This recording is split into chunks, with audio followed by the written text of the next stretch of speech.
हाल चाल है। मैं Shahid Khan, biology word class में आपका स्वागत है। आप अगर हमारे चैनल को सब्सक्राइब कर चुके हैं तो आप वीडियो को आगे देखते रहें। अगर नहीं सब्सक्राइब किया है तो बायोलॉजी वर्ड क्लास चैनल को सब्सक्राइब कर लें और ये आपका चैनल है, और अपना प्यार भी दिखाएं, कमेंट और लाइक शेयर ज़रूर करें।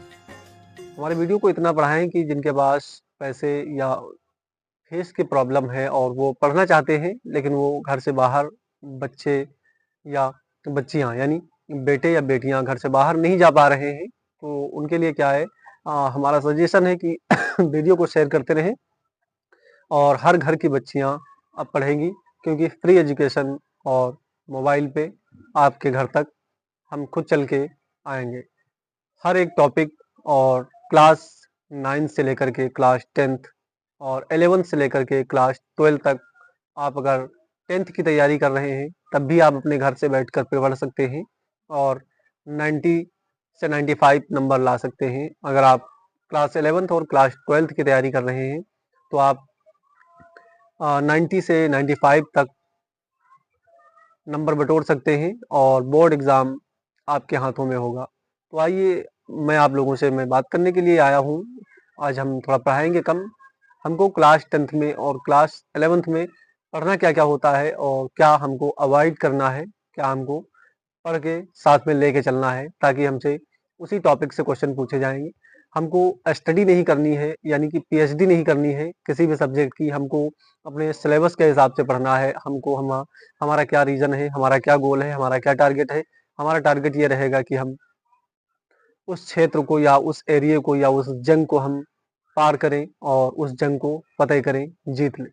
ठीक है, ये हमारा गोल होना चाहिए। ताकि आप पीएचडी करने के लिए अभी नहीं आए हुए हैं, आप क्लास 11th और क्लास 12th की तैयारी करने के लिए आए हैं। आप अपने सिलेबस को एनालाइज करें। आप जहाँ पर पढ़ते हैं उस जगह पर दीवार पे अपने सिलेबस को चिपका दें, दीवार में फेविकोल से, और हर रोज अपने सिलेबस को देखें कि हमने कितना इसमें से कंप्लीट किया है, कितना हमने इसमें से अवॉइड किया है, अभी तक हम नहीं कर पाए हैं।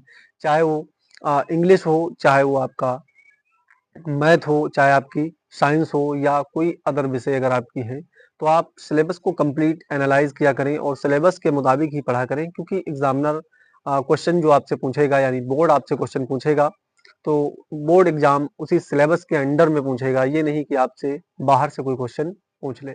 बाहर से पूछ ही नहीं सकता, क्योंकि आप बच्चे उस पर क्लेम कर सकते हैं, उस पर केस कर सकते हैं। इसलिए वो क्या करता है, सिलेबस देख देता है पहले और उसी सिलेबस के अंदर से पूछा जाता है। सिलेबस इतना सटीक नहीं देता है। चैप्टर में कुछ बातें बताई जाती हैं कि यहाँ तक की तैयारी करनी है, इन बीच से आपसे कुछ पूछ लिया जाएगा। तो हम बात करेंगे क्लास 10th की। क्लास 9th में आपने पढ़ा होगा सेल के बारे में, काय के बारे में पढ़ा होगा, सेल स्ट्रक्चर के बारे में पढ़ा होगा। कंप्लीट सेल स्ट्रक्चर होना चाहिए आपके पास, कंप्लीट सेल याद होनी चाहिए। यानी सेल क्या होती है, किसने खोज की थी, किसने डिस्कवरी की थी, क्या होती है सेल, इसके अंदर क्या पाया जाता है, माइटोकॉन्ड्रिया और गोल्गी बॉडी, लाइसोसोम, ये सारे पार्ट जो सेल्स के अंदर होते हैं। प्रोकैरियोटिक सेल, यूकैरियोटिक सेल, ये डिफरेंट तरीका आपको आना चाहिए। और ग्लूकोज या ग्लाइकोजन, स्टार्च, प्लांट क्या रखते हैं, प्लांट क्या नहीं रखते अपने पास, ये तुमको कंप्लीट आना चाहिए। एनिमल और प्लांट में डिफरेंट आना चाहिए, इनके करेक्टर पता होने चाहिए। और इसमें पढ़ा था आपने टिश्यू, टिश्यू आपको याद होने चाहिए। क्लास 9th का सिलेबस है जिसमें आपसे क्वेश्चन पूछे जा सकते हैं। फिर इसके बाद में आता है क्लास 10th की बात। और क्लास 10th में क्या है, बायोलॉजिकल क्लासिफिकेशन आपके पास है। बायोलॉजिकल क्लासिफिकेशन है आपके पास, और बायोलॉजिकल क्लासिफिकेशन में आपसे पूछा जाएगा रेस्पिरेटरी सिस्टम पूछा जाएगा, रेस्पिरेटरी सिस्टम पूछा जाएगा, और एक्सक्रीशन पूछा जाएगा, एक्सक्रीशन पूछा जाएगा।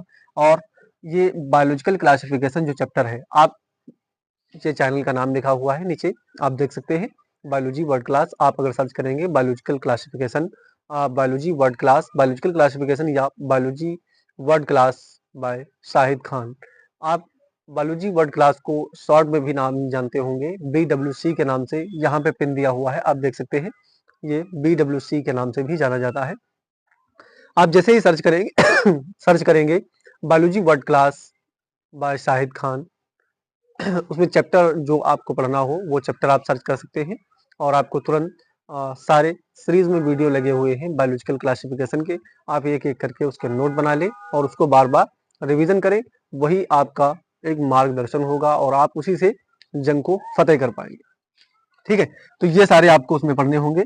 और फिर उसके बाद में हम बात करेंगे क्लास 11th की। तो क्लास 11th में कुछ खास चैप्टर होते हैं जिनको हमको पढ़ना होता है। इसमें चैप्टर जूलॉजी के अंदर होते हैं क्लास 11th में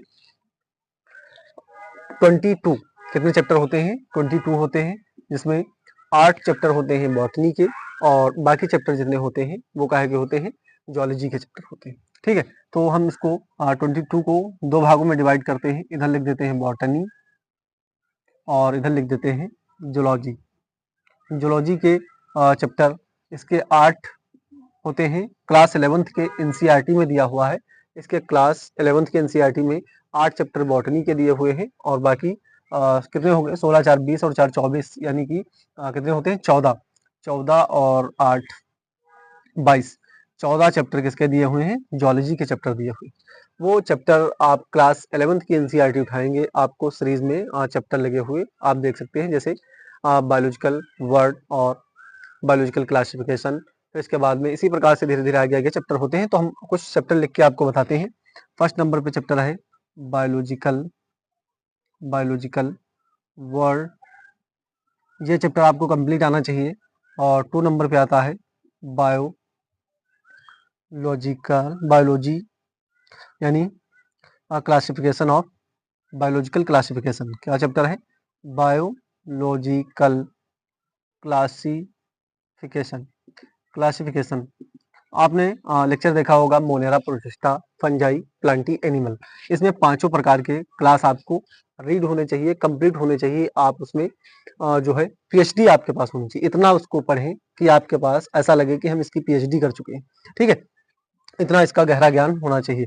फिर इसके बाद में हम बात करेंगे एनिमल किंगडम की। 3rd नंबर पे एनिमल किंगडम होता है। एनिमल किंगडम पढ़ना होता है। और फिर उसके बाद में 4th नंबर पे सेल पढ़नी होती है और 5 नंबर पे सेल साइकिल पढ़नी होती है। सेल साइकिल के बारे में जानकारी होना चाहिए। और इसी प्रकार से अलग अलग डिफरेंट प्रकार के चैप्टर होते हैं। सेल साइकिल और डाइजेशन ऑफ जो होता है फूड होता है, डाइजेशन फूड होते हैं। डाइजेशन फूड के चैप्टर बायोलॉजी वर्ड क्लास में आप सर्च करेंगे। ये हमारे चैनल का नाम लिखा हुआ है। अगर इस पर सर्च करेंगे तो आपको क्या मिलेगा? बायोलॉजी वर्ड क्लास, या बायोलॉजी वर्ड क्लास बोल दें और डाइजेशन एंड एब्जॉर्प्शन में। ठीक है, फिर इसके बाद में इसमें आता है, ये ह्यूमन फिजियोलॉजी की बात कर रहे हैं। एक्सक्रीशन होता है और रिप्रोडक्शन होता है। सॉरी, रिप्रोडक्शन इसमें क्लास 11th में नहीं पढ़ना होता है। इसमें क्या पढ़ना होता है? लोकोमोशन पढ़ना होता है। क्या पढ़ना होता है? लोकोमोशन पढ़ना होता है। बायो मॉलिक्यूल्स पढ़ने होते हैं, और इसके अंदर पढ़ना होता है, जैसे कोऑर्डिनेशन पढ़ना होता है, यानी कि कंपाउंड के बारे में जानकारी होनी चाहिए। ये हमको अलग अलग डिफरेंट तरीके से इसके अंदर पढ़ने होते हैं। अगर हम बात करें बॉटनी की, तो बॉटनी के अंदर क्या पढ़ना होता है? बॉटनी के अंदर प्लांट की मार्फोलॉजी पढ़नी होती है। प्लांट की मार्फोलॉजी पढ़नी होती है और प्लांट का स्ट्रक्चर पढ़ना होता है। स्ट्रक्चर और प्लांट में क्या होता है? प्लांट किंगडम पढ़ना होता है। Plant kingdom. ठीक है, तो ये मोटा मोटा हम आपको बता रहे हैं, प्लांट किंगडम पढ़ना होता है। इस प्रकार से आप क्लास 11th की एनसीईआरटी उठाएंगे, आपको उसमें चैप्टर बाय चैप्टर 22 चैप्टर पढ़ने होते हैं, जिसमें हमको अलग अलग प्रकार से कुछ बॉटनी के होते हैं, कुछ जूलॉजी के होते हैं, और दोनों प्रकार के घनिष्ठ ज्ञान होने चाहिए हमारे पास। और एनसीईआरटी को बार बार रीड करते रहें और हमारे लेक्चर को साथ में देखें, तो आपको समझ में जरूर आएगा एनसीईआरटी की line by line class 11th। अगर आप बोर्ड की तैयारी या क्लास 11th में जाने का टाइम आपके पास आ चुका होगा, क्योंकि 4th महीने बचे हुए, क्लास 11th में जैसे ही पहुंचेंगे आपको जरूरत पड़ जाएगी सेक्सुअल रिप्रोडक्शन की, तो आप सर्च कर सकते हैं biology word class sexual reproduction. आप वीडियो देख सकते हैं, उसमें आपको बहुत अच्छी तरीके से बताया गया। तो आई होप मिलते हैं आपको नेक्स्ट वीडियो में। हमारा नेक्स्ट वीडियो रहेगा क्लासिफिकेशन ऑफ मोनेरा। मोनेरा के क्लास के बारे में बात करेंगे कि मोनेरा में क्या क्या पाया जाता है, क्या क्या कौन कौन से एनिमल आगे छोटे करने रखे। थैंक यू, मिलते हैं नेक्स्ट वीडियो में। पढ़ते रहें। All the best.